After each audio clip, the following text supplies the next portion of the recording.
pitahiana ho anao, vatsy pitahiana ho anao anio, izay ho hitantsika ao amin'ny zefany toko faharoa ny andininy fahatelo tapany by, amin'ny anaran'i Jesosy manao hoe: tadiavo ny fahamarinana, tadiavo ny fandeferana.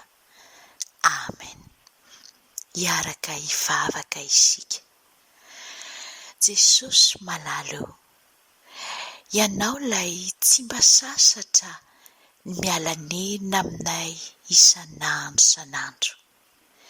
Ianao lay mpandefitra amin'ny ratsy rehetra izay vitanay.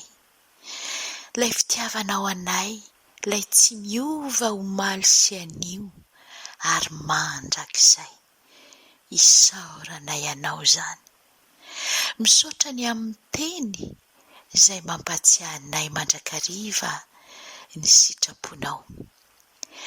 Tary ho lalana mandrakariva izahay amin'ny alalan'ilay fanahinao masina, lay mpanolontsaina, lay mpitaridalana anay, mba hikatsaka sy ho tia hatrany ny fahamarinana ary ho feno fandeferana amin'izay rehetra manodidina anay.